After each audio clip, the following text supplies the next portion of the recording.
សួស្តីអ្នកគ្នាខ្ញុំបាទឡាវដូចជាខានជួបមុខគ្នាយូរហើយខ្ញុំពិតជានឹកអ្នកគ្នាខ្លាំងមែនតើហើយនៅក្នុងថ្ងៃនេះដែរខ្ញុំបានចេញវីដេអូពី game ហ្នឹងទេតែខ្ញុំនឹងលើកសាច់រឿង anime មួយដែលល្អមើលខ្លាំងមែនតើយកមកសម្រាយជូនអ្នកគ្នាស្ដាប់ដែល anime នោះជាប្រភេទ anime romance មួយដែលនិយាយពីបរិសម្នាក់ត្រូវបានគេជួលឲ្យទៅបង្រៀនកូនស្រីគេទាំង5នាក់ហើយមូលហេតុដែលខានចេញវីដេអូយូរហ្នឹងខ្ញុំនឹងប្រាប់អ្នកគ្នានៅចុងវីដេអូហ្នឹងអញ្ចឹងសង្ឃឹមថាមុននឹងចូលដល់ការសម្រាយសាច់រឿងរបស់យើងគឺអ្នកគ្នាកុំភ្លេចជួយចុច like និង subscribe ខ្ញុំម្នាក់មួយផងណាបាទចុចទេយ៉ាខ្ញុំដេញវាយដងទេហាតកុំឲ្យខាតពេលយូរយើងចូលសាច់រឿងរបស់យើងទាំងអស់គ្ន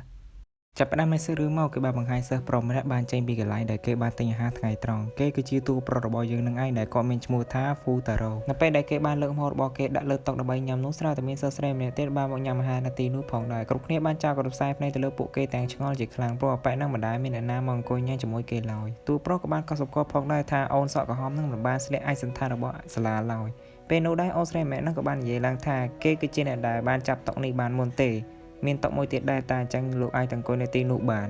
តែតួប្រុសរបស់យើងបានតបទៅវិញថានេះគឺជាកន្លែងដែលគេមកញ៉ាំអីជារៀងរាល់ថ្ងៃទៅហើយនាងទេដែលជាអ្នកទៅអូនសក់ក្រហមម្នាក់ហ្នឹងដែលមិនអាចធ្វើអ្វីគេបានក៏សុកចិត្តអង្គុយមើល Futaro ទៅ Futaro ក៏បានងាកទៅមើលម្ហូបរបស់អូនស្រីនឹងម្នាក់ហ្នឹងដែរក៏បានកាត់បោកដកកូនចៃក៏ឃើញថាអាហារអូនស្រីម្នាក់ហ្នឹងពិតជាអស់ច្រើនខ្លាំងមែនតើពេលដែលកំពុងញ៉ាំនោះ Futaro ក៏បានឆ្លៀតរំលឹកការប្រឡងរបស់គេផងដែរអូនស្រីម្នាក់ហ្នឹងឃើញបែបនេះហើយក៏បានសួរទៅកាន់តួប្រុសយើងថាមិនបានជាគេរំលឹកមេរៀននៅពេលកំពុងតែញ៉ាំអញ្ចឹង Futaro ក៏បាននិយាយប្រាប់វិញថាគេគ្រាន់តែរំលឹកការប្រឡងតែប៉ុណ្ណោះពេលនោះដែរអូនស្រីម្នាក់ហ្នឹងបានឆក់យកកណ្ដាលរបស់ Futaro ដែលគេបានដាក់នៅលើថាសបាយរបស់គេហ្នឹងយកមកមើលហើយក៏បានឃើញថាក្រុមមុខវិជ្ជារបស់ Futaro ទាំងអស់សុទ្ធតែបានបន្ទុកពេញអូនស្រីម្នាក់ហ្នឹងក៏បាននិយាយឡើងថាគេមិនមែនជាសិស្សពូកែអ្វីទេអញ្ចឹងនេះប្រហែលជាសំណាងរបស់គេហើយដែលបានជួបលោកគួរតែជួយបង្រៀនខ្ញុំបន្តិចមកបានអត់Futaro បានញ៉ាំអាហាររួចរាល់ហើយក៏ចង់ងើបដៃចេញតែអូនស្រីម្នាក់ហ្នឹងបានសួរទៅកាន់តួប្រុសយើងថាលោកឆ្អែតហើយនៅខ្ញុំអាចចែករបស់ខ្ញុំឲ្យលោកបានតែគេតបវិញថាអ្វីដែលអូនស្រីម្នាក់ហ្នឹងទិញមកពិតជាថ្លៃខ្លាំងមែនតើអញ្ចឹងអូនស្រីម្នាក់ហ្នឹងអាចនឹងឡើងគីឡូក៏ថាបានអូនស្រីម្នាក់ហ្នឹងពិតជាខឹង Futaro ខ្លាំងមែនតើហើយក៏បាននិយាយថាគេមិនដែលជួបមនុស្សណាដែលខ្សោះអាក្រក់ដូចអាប៉ែឯងឡើយហើយអូនក៏ងើខ្ទើទៅនេះចរិតដូចអ្នកមើលខ្លះហ្មងកាត់មកដល់បន្ទប់ទឹកវិញ Futaro បានទទួលទូរស័ព្ទពីប្អូនស្រីរបស់គេដែលបានប្រាប់គេថាមានគ្រូសាអ្នកមានស្រុកស្ដំម្នាក់បានផ្លាស់ប្ដូរកន្លែងរស់នៅមើលនៅក្បែរនេះហើយពួកគេកំពុងតែស្វែងរកគ្រូបង្រៀនទៅបង្រៀនកូនស្រីរបស់ពួកគេផងដែរមួយវិញទៀតប្រាក់ខែដែលគេផេឲ្យនឹងក៏វាអាចនឹង5ដងនៃការងាររបស់បងប្រុសគេធ្វើការក្នុងម៉ាតផងដែរហើយកូនស្រីដែលគេត្រូវបង្រៀននឹងគឺគ្មានមានណាគេឆ្ងាយក្រៅពីអូនសក់ក្រហមនឹងឯងដែលនាងមានឈ្មោះថា Nagano Itsuki អញ្ចឹងខ្ញុំសូមថាអូន Itsuki ហើយណ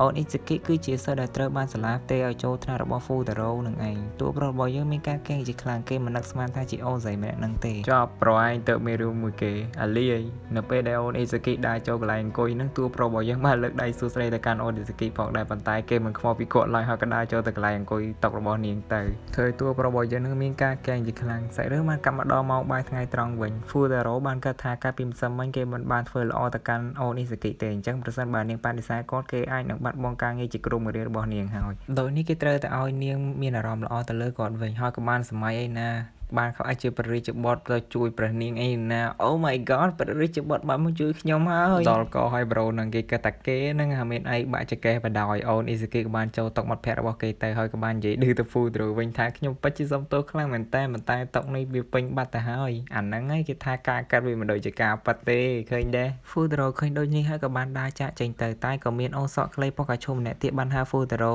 ហើយក៏បានសួរថាតើធ្លាប់ស្គាល់គ្នាជាមួយ Itsuki មែនFutaro ក៏បានតបវិញថាអត់ទេគេមិនដែលស្គាល់អូន Itsuki ឡើយអូនស្រីម្នាក់ហ្នឹងបានតបវិញថាមិនអីទេប្រហែលជាមានរឿងតិចតួចនឹងគ្នាហើយអញ្ចឹងចាំនាងទៅហៅ Itsuki ឲ្យមកជួបគេតែ Futaro បានចាប់ដៃអូនសក់ប៉ះកាឈូនឹងហើយបាននិយាយថាគេមិនត្រូវការជំនួយរបស់នាងទេបញ្ហារបស់គេគឺគេអាចដោះស្រាយវាបានឬដូចនេះហើយអូនស្រីម្នាក់ហ្នឹងក៏បានទះស្មារបស់ Futaro ហើយបាននិយាយថាគេពិតជាបរិបពិតមែនចេះដោះស្រាយបញ្ហាខ្លួនឯងទៀតតែមិនអីទេបើសិនជាលោកមានបញ្ហានៅពេលក្រោយអាចមករកអូន Ichika ម្នាក់នេះបានអញ្ចឹងយើងបានដឹងហើយថាអូនស្រីម្នាក់ហ្នឹងគឺមានឈ្មោះថា Ichikaអូន Ichika និយាយរួចហើយក៏បានដើរចាក់ចេញទៅបាត់ទៅពេលមកដល់តុបាយរបស់គេវិញ Futaro បានសញ្ជឹងគិតម្នាក់ឯងថាបន្ទាប់ពីការសិក្សាសាលានេះហើយគេនឹងត្រូវទៅបង្រៀនអូន Itsuki ម្ដងទៀតចឹងគេនឹងដោះស្រាយបញ្ហាមួយនេះជាមួយនឹង Itsuki ស្របពេលនោះដែរក៏មានអ្នកណាម្នាក់បានហៅឈ្មោះរបស់ Futaro ពេល Futaro ងាកទៅមុខទៅក៏ឃើញមានអូនស្រីសក់ពណ៌ទឹកក្រូចម្នាក់នៅចំពីមុខគេតែម្ដងធ្វើឲ្យគេភ្ញាក់ផ្អើលជាខ្លាំងហើយ Futaro ក៏បានសួរបកទៅអូនសក់ពណ៌ទឹកក្រូចនឹងវិញថាមិនបានជាអូនស្រីម្នាក់នឹងដឹងពីឈ្មោះរបស់គាត់ អូនសក់ប៉តក្រួយនឹងបាននិយាយឡើងវិញថាតើគេបំរុងរបស់កដាប្រឡងពេញបន្ទុករបស់គេឬក៏បាត់កដាដែលមានបន្ទុក0ហ្នឹងអូនស្រីម្នាក់ហ្នឹងបានបន្តទៀតថានៅពេលដែលគាត់បានដើរកាត់នាងហ្នឹងគាត់បានធ្វើឲ្យចូលកដាប្រឡងចេញពីកប៉ៅរបស់គាត់អញ្ចឹងហើយនាងក៏រើសយកមកឲ្យតែម្ដងទៅហើយកដា2ហ្នឹងមួយណាជាកដារបស់គេFuturo ក៏បានយកកដារបស់គេមកវិញអូនស្រីម្នាក់ហ្នឹងក៏បានបកគលកដាទាំងពីរហ្នឹងទៅឲ្យ Futuro តែម្ដងFuturo បានសួរទៅកាន់អូនស្រីម្នាក់ហ្នឹងថាតើកដាប្រឡងដែលបានសូនហ្នឹងជារបស់អ្នកណាគេហើយអូនស្រីម្នាក់ហ្នឹងឆ្លើយវិញយ៉ាងងាយថាគឺជារបស់នាងហ្នឹងហើយងាប់មើលស្មានរបស់ណាគេឲ្យខ្ញុំវិញទៀតហើយគេក៏បានដើរចេញទៅប៉ុន្តែអូនស្រីអ្នកហ្នឹងនៅតែតាម Futuro គ្រប់ទីកន្លែងមិនថា Futuro ចូលបន្ទប់ទឹកសូម្បីតែកន្លែងផ្លាស់ក្អាកក៏តាមដែរធ្វើឲ្យ Futuro បានសួរទៅអូនម្នាក់ហ្នឹងថាមិនបានជាអូនស្រីម្នាក់ហ្នឹងដេញតាមមកកាន់គេអញ្ចឹងអូនស្រីម្នាក់ហ្នឹងបានតបវិញថាគេមិនទាន់អរគុណនាងទេពេលនរណាម្នាក់ឬអ្វីមួយឲ្យអ្នកត្រូវនិយាយទៅអរគុណទៅកាន់បុគ្គលម្នាក់នោះមិនបានជាលោកមិនដឹងអីសោះអញ្ចឹងពេលនោះតួប្រុសរបស់យើងបានដើរទៅកាន់អូនស្រីម្នាក់ហ្នឹងហើយបានដកกระดาษរបស់នាងដែលយកមកឲ្យគេហ្នឹងយកទៅឲ្យអូនស្រីម្នាក់នោះវិញហើយបាននិយាយថាឥឡូវយើងស្មើគ្នាហើយអូនស្រីម្នាក់ហ្នឹងក៏បានអរគុណទៅកាន់ Futuro ផងដែរកាប់មកដល់កន្លែងនេះវិញយើងឃើញថា Futuro កំពុងតែលាក់ខ្លួនដើម្បីរកឱកាសនិយាយជាមួយនឹងអូន Izaki ម៉ែមកគេលាក់ខ្លួនអត់ឃើញអីសោះហ្មងអាប៉ែនេះដូចខ្វះកន្លែងលាក់ខ្លួនមិនទេស្របពេលនោះដែរយើងឃើញ Izaki កំពុងតែនិយាយលេងជាមួយនឹងមិត្តភក្តិរបស់នាងផងដែរពេលនោះមិត្តភក្តិរបស់ Izaki បានមកលេងក្បាលពោះរបស់នាងហើយដែលចំអន់ថាឯងញ៉ាំបច្ចច្រើនខ្លាំងណាស់ហើយក៏រត់ដេញបលែងគ្នាជាមួយនឹង Izaki បាត់ទៅតួប្រុសរបស់យើងខំចាំនិយាយមួយគេចុងក្រោយបាននិយាយមួយគេដែរពេលនោះដែរមានមិត្តរបស់ Izaki ម្នាក់បានមកសួរតួប្រុសរបស់យើងប្រូមកធ្វើអីកន្លែងហ្នឹងមានអីខ្ញុំចូលចិត្តធ្វើតែអញ្ចឹងមកតាមដានសិស្សស្រីអនុវិទ្យាល័យអញ្ចឹងហើយគឺជាចំណងចំណូលចិត្តរបស់ប្រុសឯងមែនអត់អីទេចឹងចាខ្ញុំខកទៅប៉ូលីសអញ្ចឹងម៉ែឡើងសាំដល់ក៏ Futuro ឃើញបែបនេះហើយក៏ភ័យខ្លាំងមែនតែក៏សុំឲ្យអាចារ្យនឹងឈប់ទៅហើយក៏បានផ្ដាំប្រាប់ថាកុំប្រាប់រឿងនឹងទៅមិត្តភក្តិរបស់នាងដែលជា Izaki នឹងផងដែរអាចារ្យនឹងក៏បានយល់ព្រមទៅតែអាចារ្យនឹងបាននិយាយវិញថានាងមិនមែនជាមិត្តភក្តិរបស់ Izaki ទេហើយក៏បានដើរចេញទៅតាមគ្នារបស់នាងទៅល្ងាចឡើង Futuro បានមកដល់កន្លែងដែលគេត្រូវបានគេជួលឲ្យមកបង្រៀនហើយវាមើលទៅពិតជាអាគារធំស្កឹមស្កៃណាស់ហើយគេក៏បានដើរចូលទៅតែក៏ត្រូវបានជួបអូនម្នាក់ទៀតអូនម្នាក់ហ្នឹងក៏បានសួរថាតើអាប៉ែឯងជាណាគេ Stalker មែនមកនឹងមានត្រីអីដែរបើមានរឿងអីអាចមកនិយាយមួយខ្ញុំបានយីដេញខ្ញុំមិននឹងជាកន្លែងដែលខ្ញុំនៅដឹងអត់ធ្វើអូនម្នាក់នឹងភ្ញាក់ផ្អើលជាខ្លាំងពេលនោះដែរអាចារ្យមួយដែលជួប Futuro តាមផ្លូវហ្នឹងក៏បានមកសួរ Futuro ថាសាច់អាំងមានបន្លែតែអត់បន្លែអញ្ចឹងលោកជាអ្នកធ្វើរបបអាហារមែនពីរអ្នកនឹងស្ដាប់ឲ្យអស់អីនិយាយមួយចាយហ្នឹងហ្មង Futuro ក៏បានសម្រុកចូលទៅក្នុងផ្ទះទោះបីជាអូនស្រីម្នាក់នោះហាមឃាត់ក៏ដោយបំរុងនឹងថារត់ទៅនិយាយជាមួយនឹងអូន Izaki ហើយតែបានអូន Izaki ឡើងចដាយន្តចោលគេបាត់ទៅហើយពេលនោះគេក៏សម្រេចចិត្តឡើងតាមចដាជើងរត់ទៅតាមអូន Izaki បន្តទៀតហើយនៅទីបំផុតគេក៏បានទៅជួបអូន Izaki បានសម្រេចអូន Izaki ក៏បានសួរទៅបង Futuro វិញថាមិនបានជាលោកនៅទីនេះហើយមានអ្វីជាមួយនាងមែន Futuro ក៏បានប្រាប់ពីរឿងដែលបានកើតឡើងកាលពីម្សិលមិញ Izaki បំរុងនឹងដែរចេញហើយតែ Futuro ក៏បានហាមឃាត់អូន Izaki ក៏បានសួរទៅកាន់ Futuro ថាតើលោកចង់បានអ្វីឲ្យប៉ັດប្រកបព្រោះបន្តិចទៀតនេះមានគ្រូបង្រៀននឹងមកបង្រៀនខ្ញុំហើយខ្ញុំនឹងហើយជាគ្រូបង្រៀនលើបែបនេះហើយអូន Izaki គាំងជាខ្លាំងវាមិនអាចតែរួចជាដាច់ខាតវាមិនអាចតែម្ដងស្មានតែខ្ញុំចង់ធ្វើណាស់មែនប៉ុន្តែខ្ញុំមិនអាចចោលចាញ់នៅពេលនេះបានឡើយខ្ញុំដឹងថាកាលពីម្សិលមិញខ្ញុំបានធ្វើខុសហើយខ្ញុំពិតជាសុំទោសនាងខ្លាំងមែនតែចំពោះទាំងវើទាំងនោះស្រាប់ពេលនោះដែរ Futuro ក៏បានយកដៃរារាំងផ្លូវ Izaki ទៅនឹងជញ្ជាំងផងដែរអូន Izaki ក៏បានដួលទៅនឹងការ៉ូហើយបាននិយាយថាតាម្នាក់នឹងជាគ្រូបង្រៀនរបស់ពួកយើងមែន Futuro គ្រាន់តែលើពាក្យថាពួកយើងភ្លាមក៏ចាប់ផ្ដើមឆ្ងល់ស្រាប់ពេលនោះដែរអូនទាំងអស់ក៏បានមកនៅទីនេះផងដែរដែលទុកឲ្យប្រូ Futuro នឹងគិតតែម្នាក់ឯងទៅហើយពេលនោះដែរទៅ Futuro ដឹងថាពួកគេមិនមែនជាមិត្តភក្តិនោះទេតែគឺជាបងប្អូនភ្លោះស្រីទាំង5នាក់សាច់រឿងបានកាត់ចូលដល់ការបរៀនរបស់ Futuro យើងឃើញថាគ្មាននរណាម្នាក់មករៀនជាមួយគាត់ឡើយធ្វើឲ្យ Futuro បានស្រែកយ៉ាងខ្លាំងពេលនោះយើងឃើញមានអូនសក់ពណ៌ទឹកក្រូចម្នាក់ដែលនាងមានឈ្មោះថា Yusuba បានលើកទឹកឲ្យ Futuro យើង Futuro បានសួរទៅកាន់អូន Yusuba ថាមិនបានជាមកតែម្នាក់ឯងអញ្ចឹងអូន Yusuba ក៏បានតបវិញថាប្រកបណាស់គឺមកដើម្បីរៀននឹងហើយពេលនោះដែរអូន Yusuba យើងបាននាំប្រូ Futuro មកណែនាំក៏ដូចជាបបួលអូនផ្សេងទៀតមករៀនផងដែរសម្រាប់ជាន់នេះដែរគឺមាន5បន្ទប់ដូចជាអូន Izaki អូន Yusuba អូន Miku អូន Nino និងអូន Ichika អញ្ចឹងខ្ញុំត្រូវអញ្ជើញប៉នាងទាំងអស់ហ្នឹងមកមែនហ្នឹងហើយមានអីទៀតអត់អីទេ Izaki ចូលចិត្តរៀនដោយស្ងប់ស្ងាត់នាងនឹងជួយគាត់បើកទ្វារភ្លាមគេបដិសេធបាត់ហើយហ្នឹងដោយលើកហេតុផលមកនិយាយជាច្រើនតែប្រូ Futuro របស់យើងបាននិយាយថាខាងអូន Izaki ឯងចង់ឲ្យខ្ញុំបរៀនកាលពីម្សិលមិញហីតែត្រូវបានអូន Izaki បិទទ្វារចោលទៅ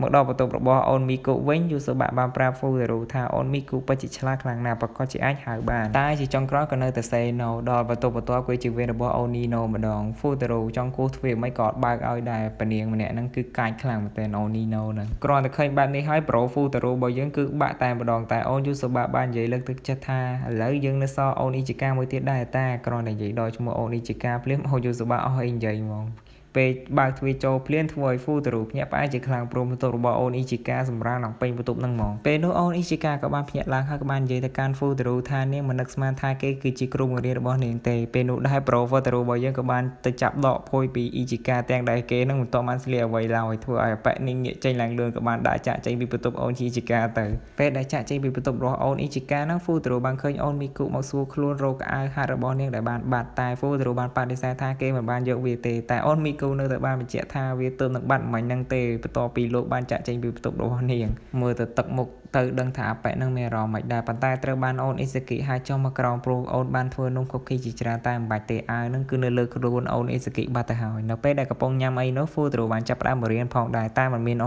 នណាមកស្ដាប់ការបង្រៀនរបស់គាត់ឡើយមានតែអូនយូសូបាតែម្នាក់គាត់ដែលបានដាក់ចិត្តរៀនតែមើលការរៀនរបស់គេគឺគូរូបផ្កាម៉ូតូកប់សេរីពេលនោះដែរអូននីណូក៏បានមកសួរហ្វូតារូថាមិនបានអត់ញ៉ាំខុកខីអញ្ចឹងមិនអីទេនាងមិនបានដាក់ថ្នាំអ្វីឡើយក្នុងនឹងហ្វូតារូក៏បានសុកចិត្តញ៉ាំនំខុកខីនោះដែរទៅពេលនោះអូននីណូបាននិយាយឡើងថាពួកយើងដូចជាមិនត្រូវការគ្រូបង្រៀនអ្វីឡើយធ្វើឲ្យប្រូហ្វូតារូរបស់យើងភ័យខ្លាចជាខ្លាំងតែតាមពិតអូននីណូនិយាយលេងសើចហើយក៏ហុចទឹកឲ្យប្រូហ្វូតារូផឹកទៀតបន្ទាប់ពីនោះហ្វូតារូបានផឹកទឹកនឹងរួចហើយអូននីណូក៏បានក្រោកឈរឡើងហើយក៏បាននិយាយពាក្យថាបាយបាយ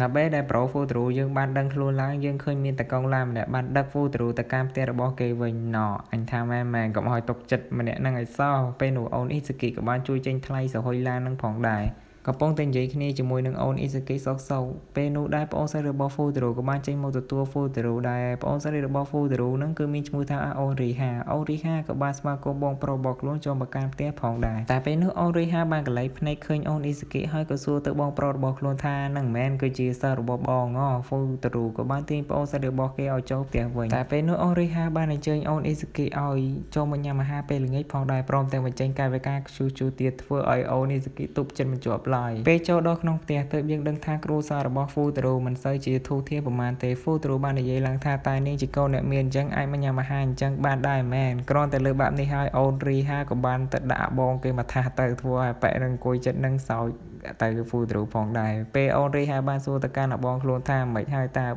បងបានបរៀនគេហើយមែនលើបែបនេះហើយពួកគេទាំងពីរក៏បានគាំងមួយសន្ទុះផងដែរពួកគេក៏បានឆ្លើយប្រាប់ទៅវិញថាពិតប្រាកដណាស់គឺគេបានបង្រៀនរួចរាល់ហើយហ្វូតារូបង្ខំឲ្យអូនអ៊ីសាគីនិយាយបែបនេះក៏ព្រោះតែហ្វូតារូមិនចង់ឲ្យប្អូនស្រីរបស់ខ្លួនដឹងពីការពិតឡើយលើបែបនេះហើយអូនរីហាពិតជាសប្បាយចិត្តខ្លាំងមែនទែនទីបំផុតពួកយើងអាចដោះស្រាយបញ្ហាមួយនេះបានហើ